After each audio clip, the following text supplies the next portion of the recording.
Le contexte, et c'est bien ainsi. 171. Si vous vous étonnez qu'il semble qu'il devait être découvert à l'époque de Yoshua, il n'en était rien. Seuls ceux dont il est écrit, mais tous les gens qui sont nés dans le désert sur le chemin de la sortie d'Égypte, eux, ils ne les avaient pas circoncis. Yoshua 5:2.5. Après qu'ils aient été découverts, le Saint, béni soit-il, leur dit, avant, vous mangiez du pain sans levain parce que la lune restait fanée, et on l'appelait le pain de l'affliction. Mais dorénavant, le pain viendra d'un autre endroit, comme il est écrit, voici, je ferai pleuvoir pour vous du pain du ciel. Shemot 16:2.4. Non pas de la lune, qui est Malkout, comme à cette époque, avant qu'il soit découvert, mais bien des cieux, qui est Zahir Ampin, comme il est écrit. C'est pourquoi Elohim vous donne de la rosée du ciel. Béréchit 27:2.28.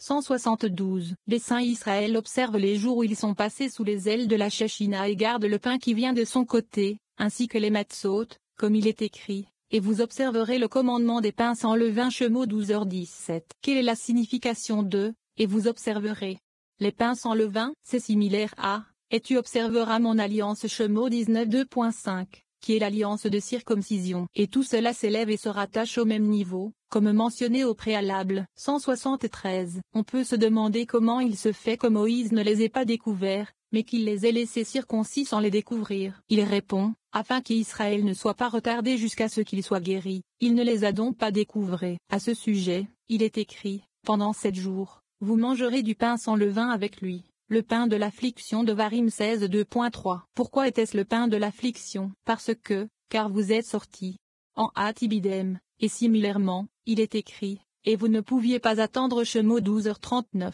Par conséquent, il n'était pas découvert, et la circoncision sans découverte entraîne le pain de l'affliction. 174. Venez et voyez, lorsqu'Israël est arrivé en terre sainte, ils sont venus circoncis et découverts, et il est écrit, une terre où vous mangerez du pain sans pénurie. Devarim 8:2.9.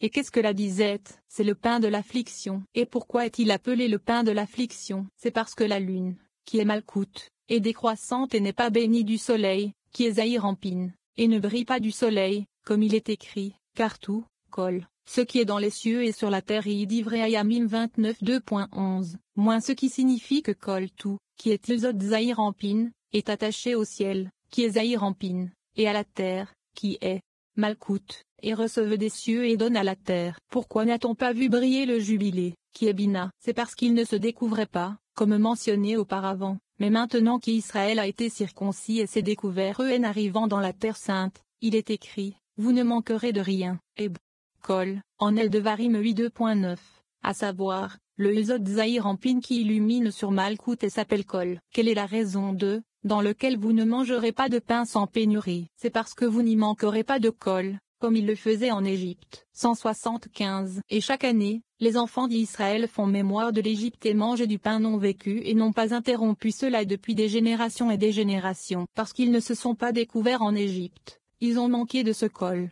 Et la lune était descendante et est appelée le pain de l'affliction. Affliction signifie pauvreté, comme dans la traduction araméenne. La raison pour laquelle ils ont mangé le pain de l'affliction en terre sainte, même s'ils s'étaient découverts, sert de souvenir à l'Égypte. C'est une coutume pour des générations et des générations. Et pour l'avenir à venir, il est écrit, ton soleil ne se couchera plus, et ta lune ne se retirera plus. Yeshaïa 62:20, ce qui signifie que l'oscillation de la lune, qui est la Malkout, ne sera plus.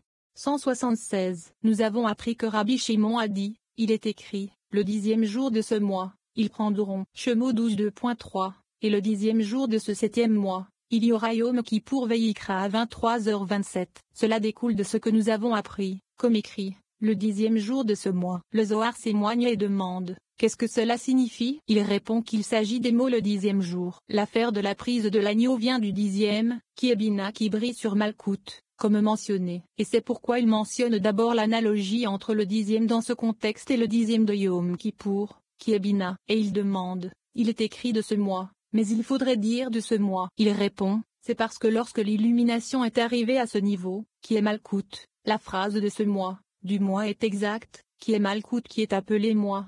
177. Ils prendront chacun un agneau, selon les maisons de leur père, un agneau pour une maison. Nous avons appris qu'il y a 3 liens, le premier-né du bétail, le premier-né du captif, et le premier-né de la servante. Tous les autres niveaux de la clipa sont liés à ces trois aspects ci-dessus. Ils sont tous liés à celui qui est appelé troupeau, et tout y est inclus. C'est le niveau le plus élevé parmi eux. Le troupeau Eneba est connecté au troupeau Eno, et est incapable de se séparer de son lien. Nous voyons donc qu'ils sont tous liés à cela, au troupeau. C'est pour cette raison qu'il est écrit, par lui, et tu le garderas. Shemo 12:2.6. Ce qui signifie que tu le liras avec un nœud, et il sera remis entre tes mains sous ton contrôle jusqu'à ce que tu là-bas exécutes le jugement sur lui. Dans les temps à venir, il est écrit, qui est celui qui vient d'Édom, Yeshaïa 63, et, car Hachem a un sacrifice à Botsora, Yeshaïa 34:2.6, signifiant qu'il détruira tout l'autre côté de la terre. Et ensuite, il est écrit, et Hachem sera roi sur toute la terre. En ce jour-là, Hachem sera unique et son nom sera unique. Zacharie 14:2.9. 11. Raconter les louanges de l'exode d'Égypte. Nous entendons à nouveau parler du commandement d'enlever le levain du pain. On nous dit ensuite que les Israéliens doivent faire l'éloge de la sortie d'Égypte, et qu'en racontant ce récit, ils se réjouiront avec la Shekhinah dans le monde à venir. Lorsque Dieu entend ces louanges, sa suite se rassemble, se réjouit et le loue, et sa force et sa puissance sont alors accrues. De la même manière qu'il est important pour une personne de raconter les miracles de Dieu, il est important pour elle de raconter ses propres péchés. En effet, lorsqu'une personne énumère chacun de ses péchés à l'avance, elle ne laisse aucune possibilité à l'accusateur de l'exploiter lorsqu'il se présente devant Dieu pour demander réparation. Si la personne se repent, tout ira bien, mais si elle ne le fait pas, l'accusateur reviendra et exigera un jugement. Enfin, nous entendons à nouveau parler du commandement de manger de la matzah à Pessa parce que c'est un souvenir pour des générations et des générations du secret de la foi. Ria Memna, le berger fidèle, 178. Et le peuple prit sa pâte avant qu'elle ne soit levée. Shemo 12h34. Ce 25e commandement consiste à enlever le levain. Car ce commandement a été donné à Israël, et le peuple a pris et porté sa pâte avant qu'elle ne soit levée, et on ne trouvera pas de levain dans vos maisons. Ibidem 19. Les amis l'ont déjà expliqué, et nous avons expliqué la signification secrète de la différence entre le pain levé et le pain sans levain de l'exode d'Égypte en de nombreux endroits, que l'un est le mauvais penchant et l'autre le bon penchant.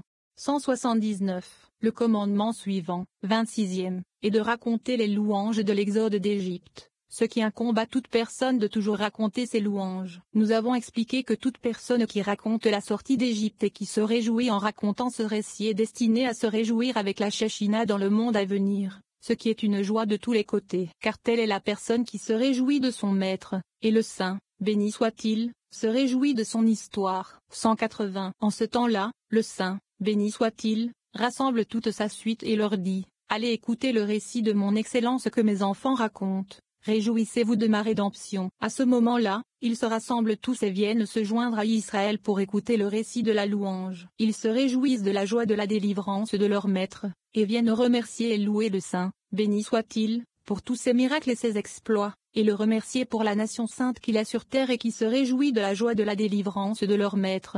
181. Alors sa force et sa puissance sont accrues au-dessus. Par le récit, les enfants d'Israël donnent de la puissance à leur maître, comme un roi dont la force et la puissance sont accrues lorsque sa force est louée et qu'il est reconnu. Tous le craignent et sa gloire s'élève au-dessus d'eux. Par conséquent, il incombe de louer et de raconter cette histoire, comme nous l'avons appris. De même, il est du devoir de chacun de raconter devant le saint, béni soit-il, et de faire connaître ce miracle parmi tous ces miracles qu'il a faits. 182. On peut se demander pourquoi il est obligatoire de relater les miracles. Le saint, béni soit-il, ne sait-il pas tout ce qui a été et sera dans le futur? Et pourquoi cette publicité devant lui de ce qu'il a fait? S'il le sait, il répond, mais il faut certainement faire connaître le miracle et raconter devant lui tout ce qu'il a fait, car ses paroles s'élèvent et toute la compagnie d'en haut se rassemble et les voit, et rend grâce devant le saint, béni soit-il, et sa gloire s'élève sur eux en haut et en bas. 183. Il en est de même pour celui qui raconte et énumère ses péchés, de tout ce qu'il a fait. Si vous demandez pourquoi cela est nécessaire, c'est parce que l'accusateur est constamment devant le saint, béni soit-il, pour raconter et demander la rétribution des péchés des gens, et pour exiger le jugement contre eux. Cependant, lorsque la personne énumère à l'avance chacun de ses péchés, elle ne laisse aucun prétexte à l'accusateur pour l'exploiter, et l'accusateur ne peut exiger aucun jugement contre lui, car il exige toujours le jugement d'abord, puis il énumère et accuse ensuite. Par conséquent, la personne doit prendre sa propre initiative devant l'accusateur et énumérer ses propres péchés. 184. Dès que l'accusateur s'en aperçoit, il n'a plus de prétexte pour se plaindre de lui, et il le quitte entièrement. S'il se repent, eh bien, mais s'il ne le fait pas, l'accusateur se repose sur lui et dit, « Un tel est venu devant vous et s'est confessé sans honte. Il a donné un coup de pied à son maître. Ses péchés sont tels et tels. » Il est donc conseillé à une personne de faire attention à tout cela, afin qu'elle soit considérée comme un serviteur fidèle devant le Saint, béni soit-il. 185. Le commandement suivant, 27e, est de manger de la matzah à Pessa, Pâques, car c'est un souvenir pour des générations et des générations du secret de la foi. Il a été expliqué qu'à cette époque, Israël est sorti du secret des autres Elohim et est entré dans le secret de la foi. Ce secret a été expliqué en de nombreux endroits. 12. Le sacrifice de Pascal. L'ordonnance de la Pâque consiste à immoler le sacrifice au crépuscule du 14e jour de Nissan, en souvenir de la Pâque en Égypte. La lune devient complète le 15e jour, et le sacrifice doit être abattu au crépuscule du 14e jour, car c'est à ce moment-là que le jugement s'abat sur le monde. La partie principale du commandement est de prendre plaisir à l'odeur qui se répand du rôti sur le feu. Seul celui qui est circoncis peut en manger. Au moment où Dieu est venu en Égypte et a vu le sang marqué sur les entrées des maisons d'Israël, le peuple a utilisé l'hysope pour répandre le sang, car l'hysope éloigne les mauvais esprits et tout aspect de mauvaise odeur car elle suscite la rédemption céleste d'Israël. Dans les temps à venir, Dieu massacrera le mauvais penchant. Parce que Dieu a tué tous les premiers-nés des Égyptiens, il a obligé tous les premiers-nés d'Israël à se racheter, et il les a gardés contre tout. L'Écriture dit, à propos du sacrifice, tu n'en briseras pas un os, car les os étaient les divinités de l'autre côté, et les enfants d'Israël les ont jetés par mépris pour exprimer leur mépris des divinités égyptiennes. 186. Et Hachem dit à Moïse et à Aaron, voici l'ordonnance de la Pâque. Shemot 12h43. Ce 28e commandement consiste à immoler la Pâque au crépuscule du 14e jour de Nissan, en souvenir de la Pâque en Égypte. Et cela incombe à tout le monde, comme il est écrit, et toute l'assemblée de la congrégation d'Israël l'immolera vers le soir. Ibidem 6. 187. Ce sacrifice pascal doit être gardé depuis le 10e jour du mois, comme il est écrit, le 10e jour de ce mois, et ils prendront. Shemot 12:2.3. Quelle en est la raison? C'est parce que c'est à ce moment-là que la lune commence à briller, à partir du 10e jour et plus jusqu'à ce qu'elle devienne pleine le 15e jour. Il doit être abattu le 14e jour, au moment où le jugement est imminent sur le monde, c'est-à-dire au crépuscule. 188. La signification de ceci est d'enlever le prépuce devant la Sainte Alliance et de prendre plaisir à l'odeur qui se répand de la viande rôtie sur le feu, ce qui signifie que la partie principale du commandement est de prendre plaisance à son odeur. Son but n'est que la satiété, alors on n'a plus besoin de manger. C'est pourquoi aucun incirconcis n'en mangera. Ibidem 48. Mais celui qui a l'alliance sainte peut en manger. C'est parce que celui des membres de l'alliance brise le pouvoir de l'autre côté, et enlève le prépuce de l'alliance. Par conséquent, cela doit être fait par les membres de l'alliance et non par les incirconcis. 189. Lorsque le saint, béni soit-il, vint en Égypte, il vit comment le sang de la Pâque qui était marqué sur l'entrée et le sang de la circoncision était sur la porte, comme il est écrit, prends un bouquet d'hysope, trempe-le dans le sang qui est dans le bassin, et touche-le avec. Shemot 12h22. Nous avons expliqué que l'hysope élimine les mauvais esprits et tout aspect de mauvaise odeur lorsqu'elle est opérationnelle pour la rédemption céleste d'Israël.